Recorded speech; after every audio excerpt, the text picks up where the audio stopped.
इंसान संसार में आता है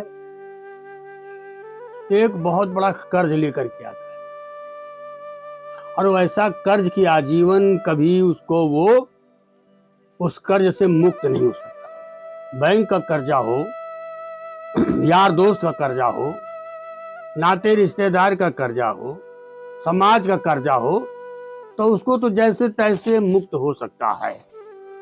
लेकिन क्या भी आपने सोचा है कि माता पिता के एक ऐसा ऋण है कि जिससे जीव कभी जीवन में मुक्त हो नहीं सकता है। क्यों? क्योंकि ये जो शरीर है, ये शरीर को आप कभी अपना नहीं कहेंगे। ये माँ के रज और पिता के वीर से इसकी रचना हुई। ये माता पिता की दी हुई शरीर है। ये शरीर को कभी आप अपना नहीं कहेंगे। ये केवल तुम्हें इसके अंदर रहने के लिए मिला है। माता पिता ने घर बना करके दिया और ये शरीर दिया।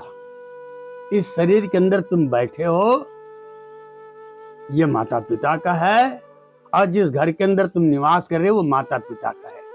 जिस खेती गृहस्थी में तुम अपनी जीविका चला रहे हो वो माता पिता की। सोचने की बात है कि उनका कितना बड़ा योगदान है तेरे पीछे। अगर ये शरीर न होता तो कैसा धर्म, कैसी भक्ति, कैसा भगवान, कुछ नहीं, कुछ भी नहीं होता। तब तो तू संसार में आता ही ना।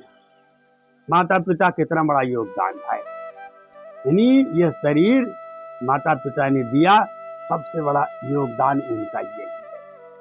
अच्छा, अब शरीर तो मिल गया तुमको, लेकिन तुम इतने असहाय थे कि तुम बोल नहीं सकते हो, चल फिर नहीं सकते हो, कुछ बता नहीं सकते हो।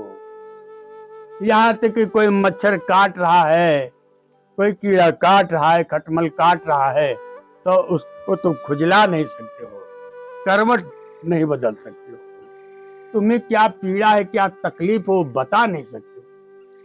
लेकिन धन्य हो माँ का प्रेम, कितना निश्चल प्रेम कि वो बेचारी किस अंदाज से तुम्हारा पालन पोषण करती है। सोचने की बात है कि तुम्हारी पीड़ा सिवाय रोने के और तुम कुछ नहीं कर सकते हो, बता नहीं सकते हो।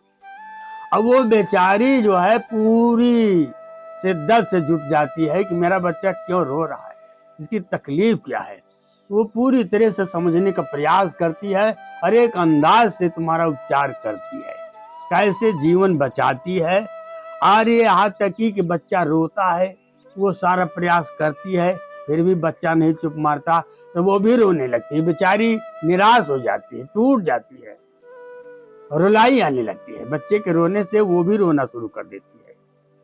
सोचने की बात है। यानी रातों की नींद ऐसे बिस्तर में बच्चा पड़ा है, पेशाब कर दिया, ठंडी का मौसम है, और उसके अंदर दहशत है कि मेरे बच्चे को सर्दी लग जाएगी। वो बेचारी क्या करती है कि तुमको खिसका के सूखे में कर दिया और स्वयं उसी गीले में रात बिता दी है। खुद भूखी रहती है, लेकिन अपने बच्चे के पेट की चिंतन परेशान रहती है। उसकी हर इच्छा पूरी। बाप देखिए, बाप का क्या त्याग है। अपने बाल बच्चों की परवरिश में वो बेचारा न ठंडी को ठंडी समझा, न गर्मी देखा, न बरसात देखा, न रात देखा, न दिन देखा।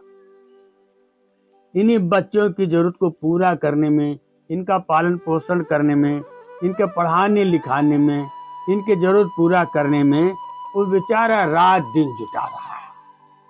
उसने अपनी इच्छाओं की हनन कर दिया, अपनी जरूरत की हत्या कर दिया, अपनी कामनाओं की परवाह नहीं किया, लेकिन अपने बच्चे के चिंतन के पीछे रात दिन लगा रहा।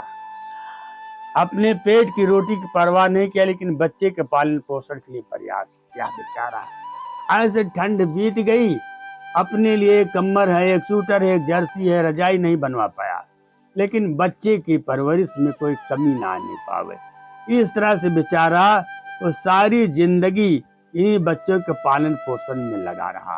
और सबसे बड़ा योगदान देखिए, सबसे बड़ा योगदान तो ये देखिए कि माता पिता ने तुमको संस्कार दिया। जीव का जो दो जन्म होता है वो इसी में उसकी चर्चा नहीं कर पा रहा हूं समय, क्योंकि वीडियो लंबा हो जाएगा। लेकिन माता पिता ने तुमको संस्कार दिया है। Mother is the first teacher of child. माता बच्चे का पहला गुरु होती है।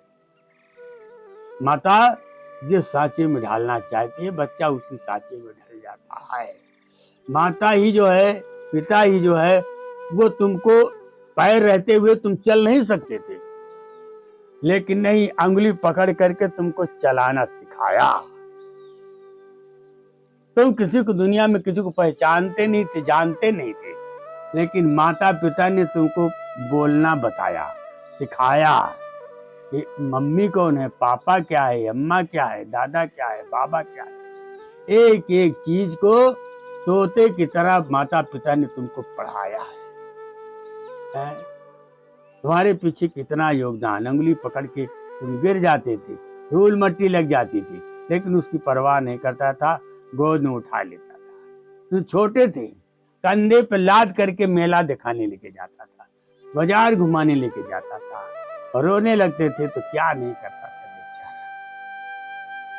तो ऐसे में माता पिता, शास्त्रों की दृष्टि से देखिए इनका क्या महत्व है। शास्त्र तो कहता है कि मातृ देवो भव और पितृ देवो भव। माता पिता को देवताओं की श्रेणी में रखा गया। आपने भगवान को नहीं देखा है, भगवान ने आपके साथ क्या योगदान किया, क्या दिया, क्या नहीं दिया, आपने कभी नहीं देखा। लेकिन माता पिता ने आपको क्या दिया है, आपके पीछे क्या कुर्बानी की है, क्या त्याग किया है, आपकी आंख है, आप सब देख रहे, आप अनुभव कर रहे, आप सोच रहे कि मेरे माता पिता ने हमको क्या दिया है, मेरे साथ क्या त्याग किया है। सोचने की बात है कि 9 माह गर्भ में बास किया, मेहमान रहा उस माता का, पाल पोस कर बड़ा किया ये बलिदान रहा उस माता का। कि लूला लंगड़ा तू कुछ भी रहा पर भगवान रहा उस माता का। जीते जी आँच ने आने दिया ये ध्यान रहा उस माता का। तो कीर ही से लेकर कुंजर तक माता सा व्यापी कोई नहीं, और जो माँ के कर्ज को भूल गया तो तुझ सा पापी कोई नहीं। जो इंसान माता पिता के कर्ज को भूल गया, ये समझ लिए कि संसार में उस जैसा पातकी कोई जीव हो ही नहीं सकता है। क्यों? क्योंकि आज समाज मेरा इतना गिर गया है, मेरे समाज के ऊपर पाश्चात्य सभ्यता इतना घर कर गई है कि लोगों को एकल परिवार पसंद है। उसी बेटे को बताइए, माता पिता ने पढ़ा लिखा, बताओ वो बेचारी माँ की स्थिति क्या थी। आज उसके बेटे की शादी है, वो बेचारी माँ एकदम से बावली हो गई है, घर घर जा करके सबको जनाती है, बताती है, बुलाती है, लड्डू बांटती है, पैसा बांटती है, माँ बेचारी नाचती है, उसकी खुशी का ठिकाना नहीं कि आज उसके भैया की शादी है। धीरे धीरे भैया की शादी हो गई, अब धीरे धीरे भैया की बहू आ रही है। बेचारी माँ कितनी पागल, घर घर गीत गा रही, सबको बुला रही, टोले वाली मोहल्ले वालों को बुलाती है, गीत गाना होता है? बतासा बांटती है, लड्डू बांटती है, पैसा बांटती है।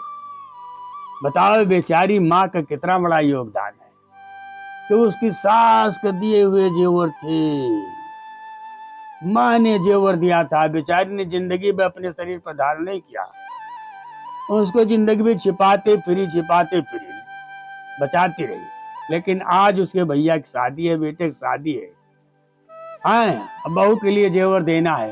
वो बेचारी एकदम निर्भय होकर के, बिना किसी लाग लपेट के, बिना किसी लोभ के, बिना किसी संकोच के, सारा जेवर जो सारी जिंदगी बेचारी छिपाती फिरी। लेकिन आज देखिए प्रेम में कैसे पागल है कि सारा जीवन ला करके रख दिया, सोना लेके गया अपना तूर फाड़ के, बदल बदल के ला करके नया नया जेवर दे दिया। सारा जेवर डाल पे चढ़ गया, शादी में चढ़ गया और बहू के हाथ चला गया। माँ ने अपने हाथ से पूरा अधिकार छोड़ दिया। वो बेचारी समझ लो अब उसके कान में नाक में कुछ नहीं, सब दे दिया बहू। लेकिन वही बहू जब थोड़ा आई, साल 2 साल बीता और धीरे धीरे जब थोड़ा मजबूती मिली, पति का सहयोग मिला, तब धीरे धीरे जैसे जैसे घूंघट उठने लगा तैसे तैसे इधर मुंह खुलने लगा। अरे अब वही बहू जानते हो, वही बहू उसी सास बेचारी को बाल पकड़ के और पटक पटक के मारती है। बेटा ऐसे खड़ा रहता है, कुछ नहीं बोलता। पत्नी के आगे माँ को कुछ बोलता नहीं, माँ को ही दोषी ठहराता है। ये जमाना चला आया संसार में। आज बेटा ऐसी माँ बाप के सहयोग से बेटा पढ़ लिख करके नौकरी लग गई। अब वो तो बाहर में नौकरी कर रहा है, एयर कंडीशन के अंदर बैठा है, मारुति में घूम रहा है। लेकिन वो बूढ़े माता पिता वहां गांव में टूटे झोपड़ी के अंदर पड़े हैं। कैसे दिन गुजार रहे हैं इसकी बेटे को परवाह नहीं। वो बूढ़े माता पिता को अगर गिर गए तो कोई उठाने वाला नहीं, तकलीफ है कोई दवा देने वाला नहीं, बम्बा से निकाल के कोई पानी देने वाला नहीं, उनके साथ बैठ के उनकी दुख, उनकी व्यथा, उनकी तकलीफ पूछने वाला कोई नहीं है। अब बेटे के पास इतना भी समय नहीं कि कम से कम फोन से बात कर ले, सोच ले।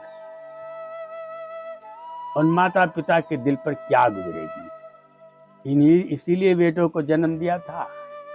लेकिन नहीं तो अफसोस इस बात की है कि आज जो है मेरे देश में समाज मेरा किसी मामले तो आगे गया है, लेकिन किसी मामले में बहुत पीछे चला गया है।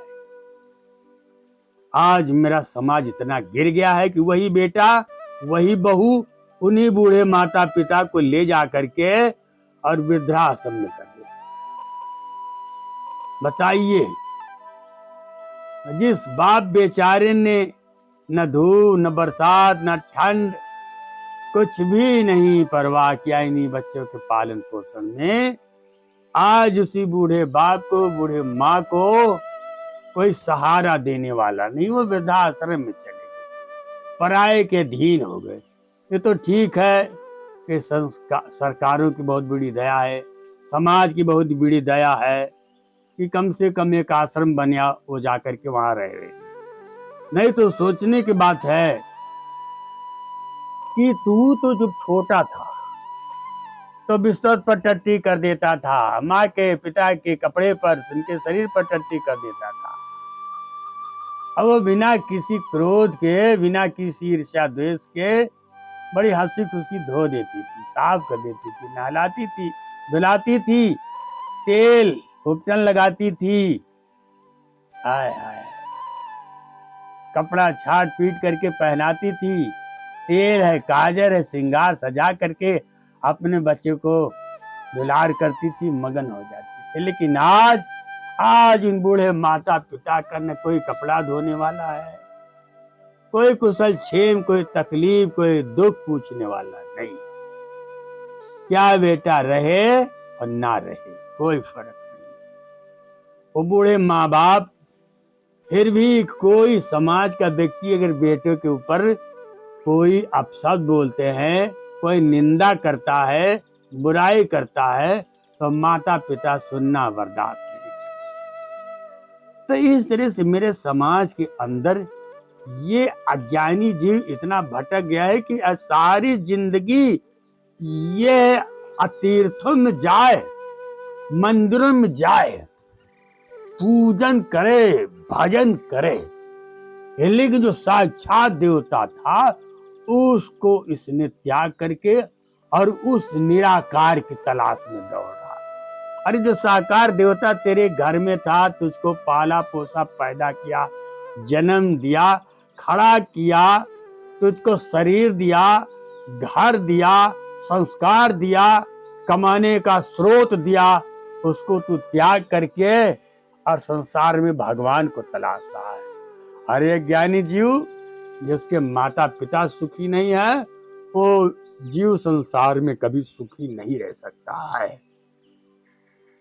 बताओ, जिसने तुमको पहचान दिया, सहारा दिया, कलेजे से लगाए रखी, एक पल सोचो कि उस माँ के कर्ज से तुम कैसे मुक्त हो पाए हैं? अरे तू तो और कर्ज लाता चला जा रहा है। शान फरामोश है, घाती है, स्वार्थी है, निर्दयी। तेरे अंदर इतनी नहीं दया है, तू हृदय शून्य हो गया तेरा। माता पिता के प्रति तेरे मन में दया नहीं आई, विचार नहीं किया, उनके त्याग, उनके समर्पण का, उनके प्रेम का, उनकी कुर्बानी को तुमने कभी ध्यान नहीं दिया। जाओ, धिक्कार है। ऐसे जीव कभी संसार में सुखी नहीं हो सकते। जिसका माता पिता दुखी है और अपने अंतर मन से बेटे बहू को श्राप दे रहे हैं, कोस रहे हैं, ऐसा बेटा कभी जीवन में सुखी नहीं।